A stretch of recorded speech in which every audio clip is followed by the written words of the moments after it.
അല്ല, ചന്ദ്രൻ എന്താ ഇവിടെ ഇരിക്കുന്നത്? ഇവിടെ ആരെയും കാണുന്നില്ല. ആര് പറഞ്ഞു? ഞങ്ങളൊക്കെ മുകളിലുണ്ട്. വാ, മോളിൽ പോ.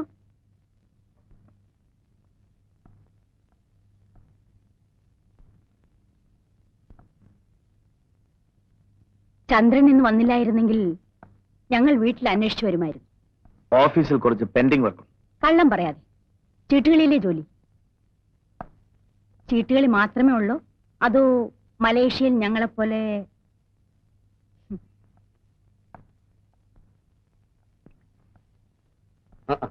ഹലോ ചന്ദ്രൻ, വരൂ, ഇരിക്കും. നിനക്കും ഇരിക്കാം. കേട്ടോ ചന്ദ്രൻ, ഇതെന്റെ ഒരു ശീലമായി. ഇടയ്ക്കിടയ്ക്ക് ഇവളും കമ്പനി ചേരും. കുട്ടികളെ താഴെ വിട്ടിട്ട് ഞങ്ങൾ ഇങ്ങനെ അങ്ങ് കൂടും. You came at correct time. വേണ്ട. ഓ, എന്റെ കൂടെ കുടിക്കുന്നതിനാണോ? അങ്ങനെയൊന്നുമില്ലെന്നേ. I am game. കേട്ടോ ചന്ദ്ര, മലേഷ്യയിൽ ഞങ്ങളുടെ ഫ്ലാറ്റിന്റെ അടുത്ത് താമസിക്കുന്നവർ പാലക്കാരാ. അവർ അച്ഛനും മക്കളും ഒന്നിച്ചിരുന്ന് മദ്യപിക്കും. കാണാൻ എന്ത് രസമാ. ഓ, അത് കണ്ടാണോ നീയും തുടങ്ങിയത്? പിന്നെ അവിടെ എല്ലാരും അങ്ങനെയല്ലേ? കണ്ടോ കണ്ടോ ചന്ദ്ര, ഇത് സ്ത്രീകളുടെ മാത്രം കഴിവാണ്. ഓരോന്നിനും ഓരോ എക്സ്ക്യൂസ്. ഇവൾ എന്നെക്കായാലും കൂടുതൽ കുടിക്കുമെന്ന് പറഞ്ഞാൽ ചന്ദ്രൻ വിശ്വസിക്കുന്നു. നിങ്ങൾ എന്തിനാ ഇതൊക്കെ ചന്ദ്രനോട് പറയുന്നത്? ചന്ദ്രന് നിങ്ങൾ നന്നായിട്ട് അറിഞ്ഞൂടെ? അതിരിക്കട്ടെ. You won't beer? No uncle. ഞാൻ നിർബന്ധിക്കുന്നില്ല. I really appreciate your bill. ഇത്ര ചെറുപ്പത്തിൽ. ചന്ദ്രൻ എന്താ ചെറുപ്പം? പെണ്ണ് കിട്ടില്ലെന്ന് പറഞ്ഞ് നടക്കുകയല്ലേ? എന്താ തീരുമാനത്തിൽ വല്ല മാറ്റമുണ്ടോ? നീ അതും ഇതും പറയാതെ പോയി ഊണ് വിളമ്പ്. ചന്ദ്ര, നന്ദി വാക്ക് പറയാന്ന് വിചാരിക്കരുത്. മക്കളുടെ ഓരോ എഴുത്തു വരുമ്പോഴും ഞങ്ങൾ അവരുടെ കൂട്ടത്തിൽ ഉള്ളതിനേക്കാൾ കൂടുതൽ സുരക്ഷിതത്വം ചന്ദ്രന്റെ കൂടെ അവർക്കുള്ളതായി ഞങ്ങൾക്ക് തോന്നാറുണ്ട്. ചന്ദ്രനോട് എന്തിനാ നന്ദി പറയുന്നത്? അനിയത്തിമാരായിട്ട് വേറെ ആരാ ഉള്ളത്? By the by, how is Kamalam? കമലച്ചേച്ചിയും കുട്ടികളും അടുത്ത ആഴ്ച വരുന്നുണ്ട്. ബ്രദറിൻലോ ഓൾ ഇന്ത്യ ടൂറിൽ. നീ താഴെ പോയി എന്തെങ്കിലും കഴിക്കാനെടുക്ക സരസ്വതി. ഞങ്ങൾ ഇതാ വരുന്നു.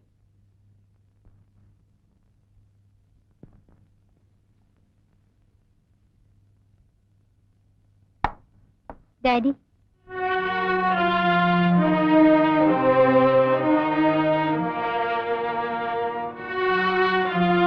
എന്താ മോളെ? Come on tell me. ഒന്നുമില്ല. മോളെ ഡാഡിയുടെ കൂടെ നടക്കാൻ വരുന്നോ?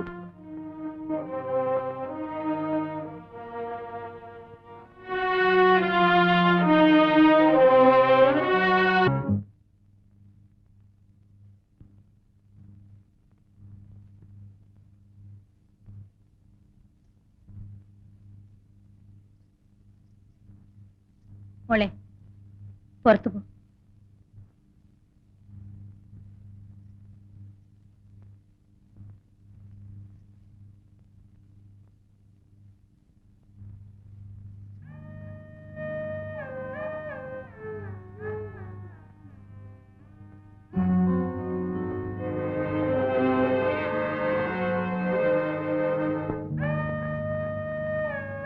ഞാൻ പറയുന്നത് അനുസരിക്കുന്ന മോക്ക് നല്ലത്. വയ്യ മമ്മി. നിന്റെ ഭാവി നീ ഓർക്കുന്നുണ്ടോ? Mummy please. മോളെ, നീ ചെറുപ്പമാ. അറിയാതെ പറ്റിയ തെറ്റ് തിരുത്തുന്നതിന് അറിഞ്ഞുകൊണ്ടൊരു തെറ്റ് ചെയ്യാം. അത് ദൈവം പോലും പൊറുക്കും. നാട്ടുകാരിതറിഞ്ഞാൽ നമ്മൾ എങ്ങനെ ജീവിക്കും മോളെ? നാളെ രാവിലെ നമ്മളൊരു ഡോക്ടറെ കാണാൻ പോകും. ഒരു കുഴപ്പം ഉണ്ടാവില്ല. മോളതിൽ ഒട്ടും ദുഃഖിക്കണ്ട. ഞാൻ ഒരിടത്തും വരില്ല. മരിച്ചാലും മമ്മി പറയുന്ന അനുസരിക്കില്ല. ഇല്ല, ഞാൻ നീ പറഞ്ഞ അനുസരിക്കില്ലേ?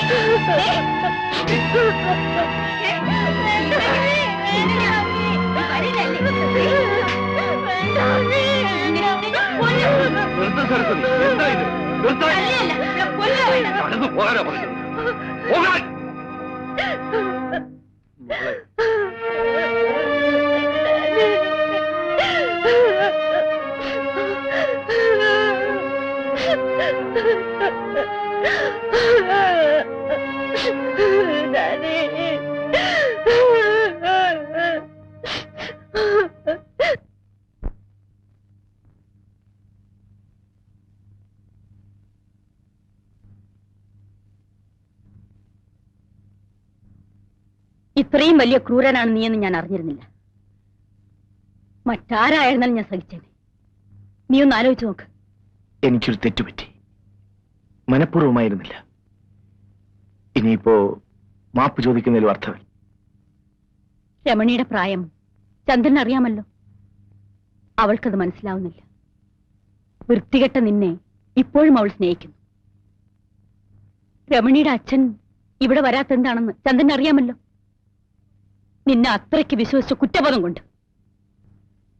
ഞാൻ എന്ത് പറഞ്ഞാലും എന്റെ തെറ്റിന് പരിഹാരമാവില്ല. അവൾ നിന്നെ മാത്രമേ വിവാഹം ചെയ്യൂന്ന് പറയുന്നു. എങ്ങോട്ടെങ്കിലും കൊണ്ടുപോയി ഒരു ഡോക്ടറെ കാണിക്കാമെന്ന് വെച്ചാൽ ആ നിമിഷം മരിക്കുമെന്ന്. ഞാനൊന്ന് പറഞ്ഞു നോക്കാം. വേണ്ട, നീ ഇനി അവളോടൊന്നും സംസാരിക്കണ്ട. ഒരു ഉപകാരം മാത്രം ചെയ്താൽ മതി. നീ അവളെ കാണരുത്. കുറച്ചുകാലം നിന്നെ കാണാതിരുന്നാൽ രമണിയുടെ മനസ്സ് മാറിയേക്കും. ശരി, ഞാൻ മാറി നിൽക്കാം.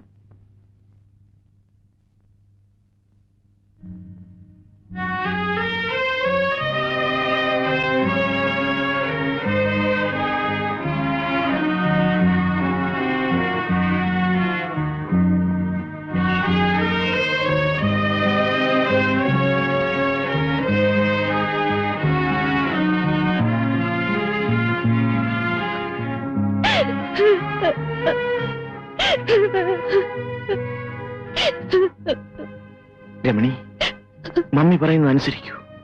അത് മാത്രമേ ഉള്ളൂ രക്ഷ. ഞാനിവിടെ കഴിയാം, മരിക്കുന്നത് വരെ.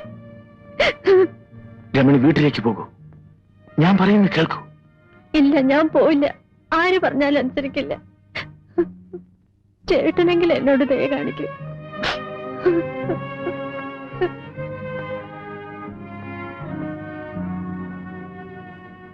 രമണി, ഇത്തരം കാര്യങ്ങൾ സാധാരണമാണ്. എനിക്കും നിനക്കും. ശരി, ഞാൻ പോകാം. പക്ഷേ നമ്മുടെ കുഞ്ഞിനെ നശിപ്പിക്കാൻ ചേട്ടനോ മമ്മിക്കോ കഴിയില്ല.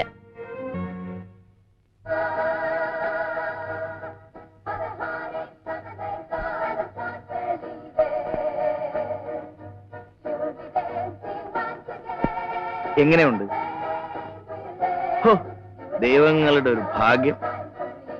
നമുക്ക് അവിടെ പോയി അതുപോലെ നിൽക്കാം. എങ്കിൽ വേണ്ട, മുറിക്കകത്ത് പോയി അതുപോലെ നിൽക്കാം. എപ്പോഴും ഈ വിചാരം മാത്രമേ ഉള്ളൂ. Hello mister Chandrasekhar, just half note. ബിസിയെ കൊണ്ടുവന്ന് അറിഞ്ഞിരുന്നെങ്കിൽ ഞാനും കൊണ്ടുവരുന്നല്ലോ. നിർബന്ധം പിടിച്ച എന്ത് ചെയ്യാൻ? അല്ല, എം ഡി എത്തി? അറിഞ്ഞില്ല. ഞാൻ റൂമിലേക്ക് പോട്ടെ. Room number 306. ഓ,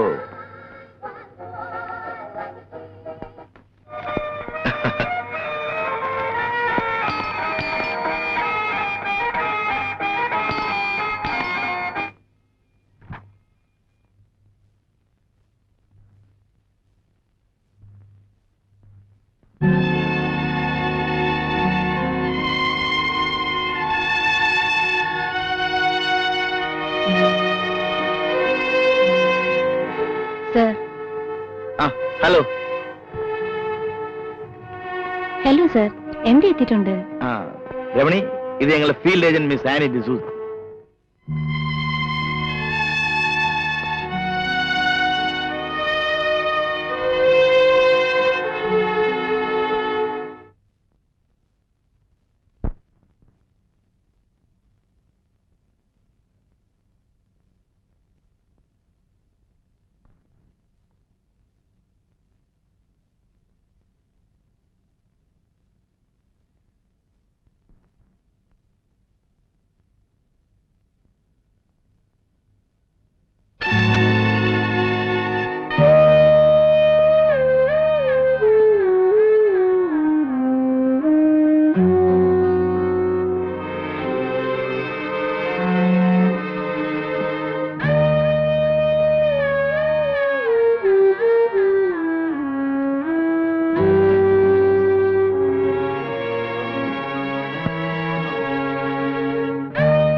ഒറ്റയ്ക്കല്ലേ?